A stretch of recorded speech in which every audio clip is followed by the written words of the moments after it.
Hello, everyone. Thank you so much for joining me for WLBT Plus. My name is Kara Shirley, your digital news desk host, and it is Wednesday, June the 25th, and it is a hot day out there. I told you earlier this week, and so have our meteorologist, our first alert weather team. This week is dangerously hot outside.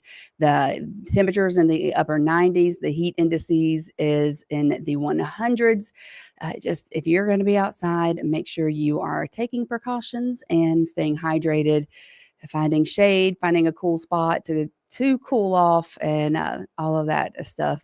So, but yeah, it is a hot day outside. Thank you guys so much for tuning in. If you're watching on the website or our mobile app, or even through our smart TV app, you can watch us there as well.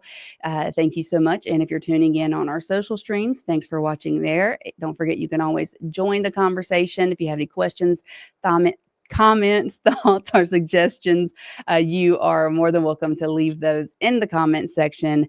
Britt says, good afternoon. Hello, Britt. She's tuning in from Kosciuszko. I hope you're having a great day, Britt. And anybody else watching, let me know where it is you are watching from. We're going to go ahead and take a look outside right now over the Vicksburg River, courtesy of our Riverwalk camera. And you can see it's a beautiful day. It really is. You got those beautiful clouds, blue skies, lots of sunshine, but also lots of humidity and lots of heat. So it's a nice day to get outside and enjoy some vitamin D. Just take precautions if you're going to do that. Teresa is tuning in from Canton. Hello, Miss Teresa. Thank you so much for watching. Do appreciate it. Well, let's go ahead and jump into the news now, where we have a second suspect in the Shaw Road murder. So here are the suspects, the two suspects in this case on your screen. So the suspect in a deadly shooting that happened at a Jackson apartment complex. The JPD has already arrested Jadarian Walton, which is the man on your left. They have arrested him, charged him with murder for the death of LaJarvis Ruffin. This shooting happened last Thursday at the Park Springs Apartments on Shaw Road on Highway 80. Police say Ruffin was changing the locks on a woman's door when he was shot, and they are now trying to find the man who is on the right side of your screen, Gradron Allen. He is wanted in this case as well. So if you know of his whereabouts, if you have any information, please contact the Jackson Police Department or Crime Stoppers. And of course, you can always contact Crime Stoppers anonymously at 601-355-TIPS. Again, 601-355-TIPS. And new details in the homicide case that happened at a Jackson auto shop. The police have now charged a security guard and a teenager in that case. So this shooting happened yesterday morning at the Auto One car care business, which is at the intersection of Raymond and Sewell Roads in South Jackson. Now, earlier when we reported this, we were initially reported as a 17-year-old and another teenager, but JPD corrected their information and told us that it was a 22-year-old who was shot. Well, the information on this case is 60-year-old Carl Miller, who this is his mugshot on the screen. He has been charged with manslaughter. Miller was a part-time security guard there at Auto One. He did not have a criminal history. In his initial appearance in court today, he was given a $500,000 bond.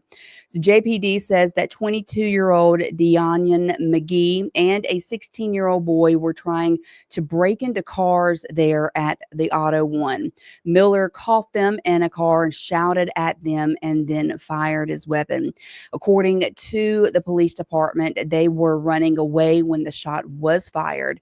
Miller claimed that he did not mean to fire a warning shot, that he thought he saw a gun in the female's hands. However, JPD says that she had a plastic bag in her hand. Now, Miller did leave the scene, but he came back later when he heard that a woman had been found dead in the area. And of course, the dead woman was 22-year-old Deanna McGee. She was shot in the right shoulder. She died as a result of that shot. JPD also said she did have gloves on. She was wearing gloves. So police had later have charged the 16-year-old teenager after consulting with investigators. His name has not been released at this time, but we will continue to keep you updated on this. What we do know now is that the security guard, who was a part-time security guard, has been charged with manslaughter and given a $500,000 bond. We'll update you as more information comes along. Miss Wanda says, watching from Edwards. Hey, Miss Wanda. And Marshall is watching from South Haven. Bobby in Canton, and Shika says, hello, everyone. So, hey, to all of you watching, do appreciate all of you watching and letting me know where you're tuning in from. So let's go now to Hazelhurst, where some developing information. Hazelhurst police say a shooting suspect has been taken into custody, and it was a deadly drive-by shooting. The 30-year-old Dartavius Rockingham was arrested Monday night. Hazelhurst police say that he was involved in a drive-by shooting that happened on Sunday. He was wanted in connection to the death of Anthony Slay.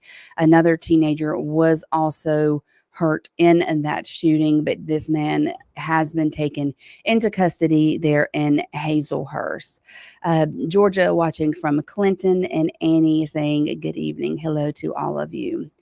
Now we have an update on the Richard Gerald Jordan and his appeal to stay his execution.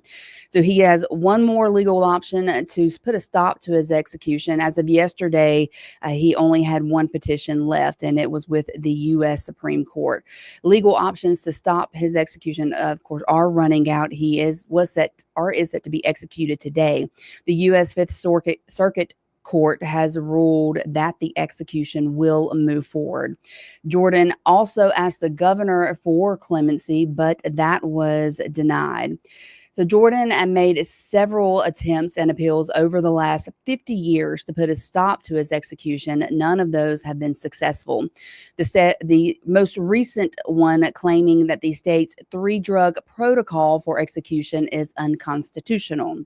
So the Fifth Circuit ruled that he did not prove it to be unconstitutional. Jordan was not alone in his fight. He did admit to kidnapping and killing Edwina Martyr back in 1976. And some people that are against the death penalty say that spending his life in jail is an adequate adequate punishment, rather, for the crime. I believe that it is more of a penalty to do life without parole. The death penalty gives you an out date. Life without parole does not. Life without parole, people say, oh, they get 3 hot meals a day, they get a place to rest. I don't think they quite understand the suffering that these men go through. So, of course, like I said, he did ask the governor for clemency. And after reviewing the facts of the case, the governor decided not to grant him clemency. The statement from the governor's office said, in part, at this time, all necessary procedures are being followed with the anticipation that the execution will proceed as scheduled. So, of course, we will continue to follow this. We do have some of our team members there, and we will bring you the updates when we receive them. And now to Gluckstadt, where ICE agents arrested an Iranian man who federal law enforcement has labeled as a known or suspected terrorist. So the Department of Homeland Security says ICE officers and agents arrested Youssef Mahendro on Sunday. The U.S. government terminated his residency back in October of 2017. They determined that he had lied on his original visa application and committed potential marriage fraud. In February, he was listed as a known or suspected terrorist. He was booked in the Madison County Detention Center, but will be held in ICE custody. Let's see, Donna is tuning in from Jay's, Mississippi, and also says everyone have a safe day. Yes, that's very important. And Dorothy from Union, South Carolina. How is it in South Carolina today, Miss Dorothy?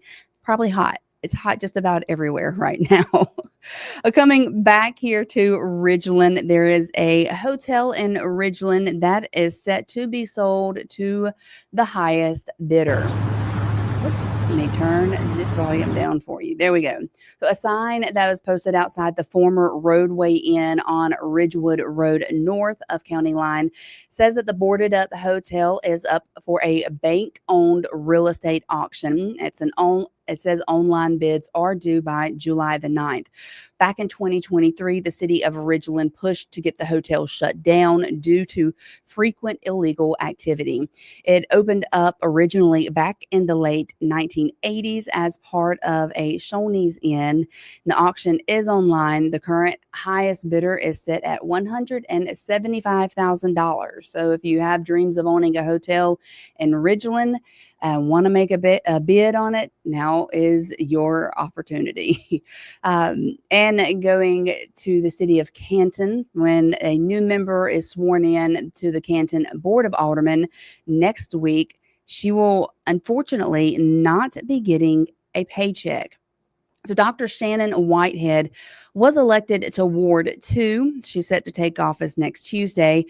But the Madison County Circuit Court handed down an order saying that she cannot get paid or otherwise compensated for this role. And that is because she is the superintendent of the Philadelphia Public School District. According to the state constitution, she cannot accept payment for both public roles at the same time. So I'm assuming she'll be keeping the position as the alder, over Ward 2, the alderwoman over Ward 2. But we have not yet heard back from her or heard an update on that. But of course, we will let you know. And the city of Madison could soon be growing. A week ago, Madison County Chancery Court upheld Madison's bid to annex a nearly 5 square miles worth of property north of its current city limits. Gluckstadt was fighting for the same land. Judge James Walker began to hear arguments in February from both cities and from residents who live in the impacted area.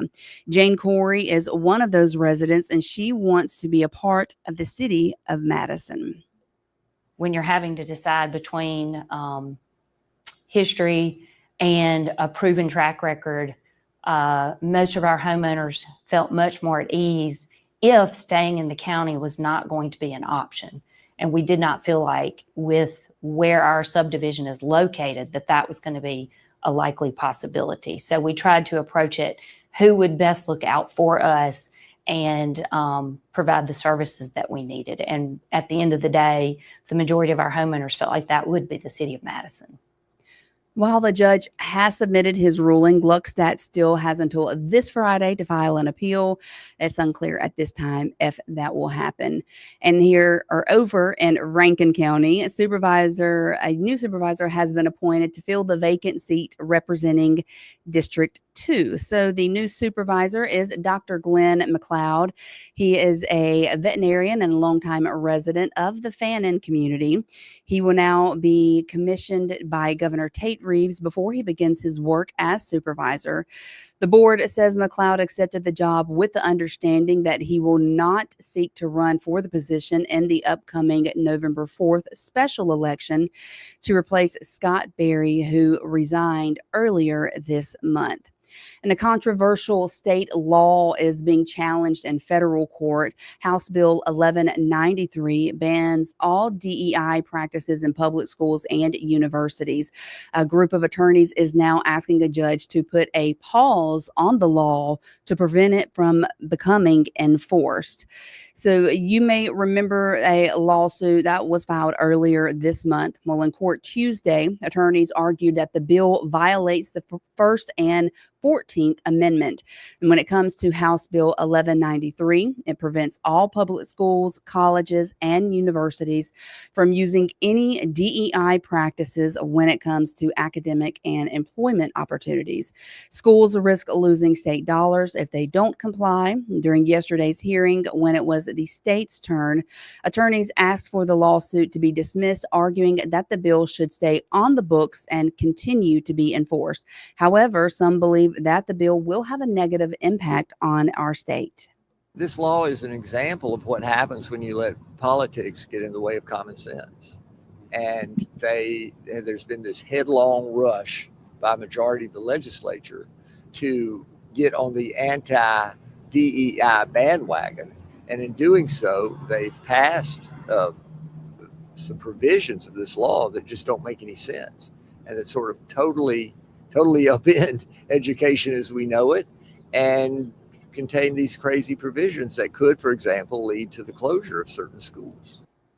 The decision on whether this law will be put on pause now rests in the hands of a federal judge. He plans to make a ruling on this matter sometime next week. Looking here, Catherine Brown is watching from San Diego. Hello, Miss Catherine. And then Miss Hattie tuning in from Silver Creek. And Gloria is saying hello to everyone. So thank you all for watching. There's a new man in charge of internal affairs at the Mississippi Department of Public Safety, and here he is on your screen. Tuesday, Commissioner Sean Tindell announced that Larry Ware is taking over as director. Ware began his law enforcement career in 2009 with the Mississippi Attorney General's office as an investigator in the Public Integrity Division. In 2021, he joined the State Auditor's Office as a special agent and director of investigations. Under his leadership, Ware's team helped recover over $6 million in misappropriated public funds. So welcome to the Internal Affairs Office there, Mr. Ware. Well, before we look at our forecast and we look at our series on fighting the blight in Jackson, let's hear from our sponsors over at Jackson Water. Hey, Jackson, curious about our water system? Join the Jackson Water Academy to get the inside scoop on our water and sewer operations. 3 sessions, 3 months, and a whole lot of hands-on know-how. You'll even get a behind-the-scenes tour of the O.B. Curtis Water Treatment Plant. So if you're ready to dive in, head to jacksonwater.com/Water Academy or give us a ring at 601-500-5200 to apply. But hurry, spots are going fast. And again, thank you so much to Jackson Water for sponsoring WLBT Plus. We got more people tuning in here on our social stream. We got Candy from Louisiana. I know it's hot over there in Louisiana. And Miss Mary Woods is watching from Sebastopol. Hello, Miss Mary. Thank you guys for tuning in. Let's look at our temperatures outside right now. As we've said, they are hot. We are looking in the 90s right now, but the heat indices, what it feels like outside right now is a balmy, not really, 100 degrees. So that is what the feel like temperature is, 100 degrees, even though we are sitting in the low 90s. Our current radar does not show any rain in the area, although we do have some clouds in the sky. We don't have any rain across the area. If we look at the next 12 hours, you can see we do have a small chance, 20% chance of rain going into the overnight hours. And our next 7 days shows rain chances picking up as we get closer to the weekend as those temperatures stay high. So to get the full details on that forecast, make sure you're here for our First Alert weather team at 2:30 today, and they're going to give you all the details on your First Alert forecast. Now it is time for our Fighting the Blight series. Now, Fight the Blight, a year-long investigation from Wlbt. 3 on your side.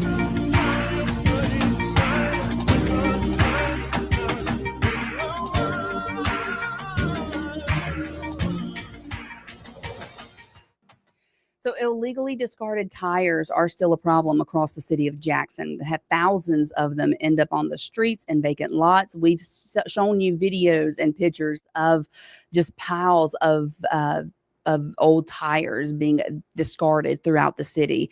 And often they've been put there by tire shop owners or the people that they hire. Well, 3 on your side spoke with a man who's been in the tire business for 40 years here in Jackson. He is outraged by the work of shady contractors who end up taking fees to dump the tires, but then end up dumping those tires illegally. We do our own recycling. 80-year-old Eugene Carney owns CBS Tire and Sons on Bailey Avenue. He said he takes pride in properly disposing of the tires he removes from people's cars when he installs new ones. At the same time, others drop tires illegally in an open field right next to his business. He picks up what he can and gets those tires recycled. But he says that his shop complies with the law and says he's had to turn away a questionable contractor for tire disposal. Nearly every week, Carney holds tires to Southern Recycling, and it costs him about $600 for a load, for each load that he recycles. And that is one reason some people may choose to dump those tires illegally because of the cost of doing it properly. But Carney is hoping that the state might step in to help legitimate shop owners. We do our own recycling because if you pay somebody to recycle, you're looking at about $4 a tire. So I recycle my own for half that price. I recycle at Southern Tire, and they provide a receipt. In fact, I watch them being shredded when I take them.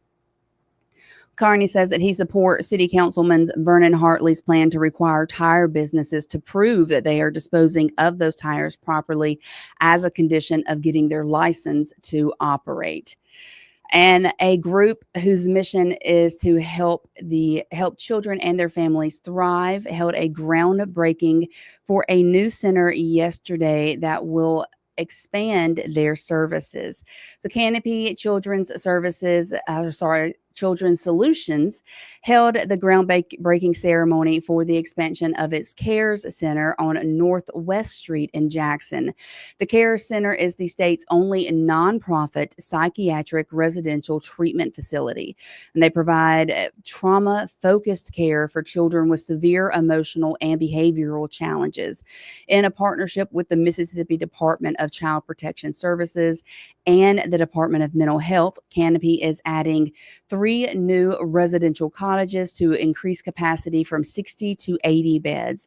Child Protective Services Commissioner Andrea Sanders says this is a significant step forward in how the state helps to care for children in crisis.